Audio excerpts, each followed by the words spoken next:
Try to go live again. Hit record.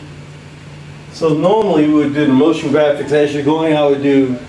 You'd have that up there. Is all pretty good, or? If it's live broadcast. Uh-huh. But we're going to set it up so that even if we're just recording, so we can cut down editing, we're going to do the motion graphics and all that stuff then and there too, so that you can syndicate it, put it out there in less than a day, like maybe 3 or 4 hours. Okay. Instead of live stream, you're rarely going to live stream. The only time you're going to live stream is, I take it back. I'm supposed You to can live stream all the time with your phone, but when it comes to Q&A Yeah. and serious, like a workshop or something like that, you're not going to use sorry. It's just time to stand. I don't think so. Yeah, It's not happening yet. You're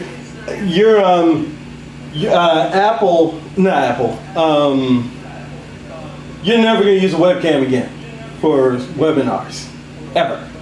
I'm never Again, going to use Zoom even again. if you're using Zoom, Okay. we're going to use Zoom with Okay. this stuff. Okay. Look, it's I great. mean, if you have time. I have time. Yeah. So because then it just ups the whole perception, and people will pay, So and then you can charge more. Wow. Because it's totally different. I mean, it's Wow. Oh my goodness, I'm not going to get into it. How many Zoom calls do you ever see that's going to look like this? Exactly. You can probably count on one hand. How many Zoom calls? 0. Exactly. Yeah. And like I said, you can set a lot of this up yourself. Just All like right, one camera. we'll get to that. All Let's right, keep going. so- Let's all keep right, going. so Third kind of 5, bad 4, 3, 2. So there are 3 kinds of bad grit. As I've said before, not all grit is good. That's going to surprise some people who think all grit is good. But there's 3 kinds of bad grit. There's stupid grit, when you don't have the humility to pivot and you don't have the humility to listen to other people. It's marked by arrogance. The second kind is selfie grit. You do hard things, but you just tell everybody. Everybody has to notice you and reward you, and you just have to be the star of every conversation. Well, the third kind of bad grit, in many ways to me, is the most egregious, and that's what I called faux grit. And I picked the word faux, or false, a French word faux, because it's so pretentious. So faux grit is when you want people to believe that you've done hard things, but you don't have what it takes. You don't have what it takes to do the work, you don't want to do the work, but you want everyone to think you did. So the most egregious, horrible kind of bad grit I found when I was researching my book, Getting Grit, was people who buy the fake Medal of Honor award. They buy it on Etsy, they buy it at flea markets, and they wear the highest military award given in the United States, and they ride in parades. They even put it on their resume. And they want other people to believe that they got this courageous award, courageous gallantry, the kind of heroism that people just long and aspire to. And so faux grit is when you do things that take away all of the true honor that goes to people who have done hard things. The people who are in triathlons and they skip one of the loops on the marathon. People who fake their PhD research. Believe it or not, faux grit is on the rise in our country. There's a wonderful book called Bad Blood about Elizabeth Holmes, the founder of Theranos, who just faked everything about her company, and she fooled people into losing billions of dollars in the process. So, 3 kinds of bad grit: stupid grit, selfie grit, and faux grit. So good grit inspires and awes people, bad grit repels people. Don't ever forget that not all grit is good, and those are the 3 kinds of bad grit you always want to avoid. This one, maybe? This one.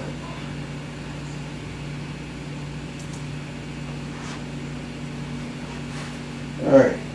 5, 4, 3, 2, 1.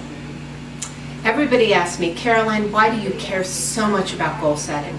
Well, there are a few reasons why I care so much. The primary reason is I really do believe everyone should be taught the science of goal setting, and that is goal setting theory, Locke and Latham's goal setting theory. I had no idea there was a science to this. I had read every single book on the market about goal setting when I went back to school. In 2005, I was one of the first 34 people to be fortunate enough in the world to get a master's degree in applied positive psychology. That was at the University of Pennsylvania. And it was while I was there that I was introduced to goal setting theory by Locke and Latham, and it just blew me away. I actually Xeroxed a 500-page textbook on goal setting theory because I couldn't believe there was a science to it. That became my capstone project that year, and then it turned into this book, Creating Your Best Life. This book came out in late 2008, and it was the first evidence-based book on goal setting that had ever been published for the mass market. It sold 100,000 copies, and it's being re-released at the end of 2020 because it just broke new ground in the goal setting field. So one of the many reasons that I feel passionate about goal setting is I think that in a world where people are not flourishing, they don't report being happy. Part of it is because we feel so overwhelmed and anxious by the news, by the 24-hour cycle of things bombarding us.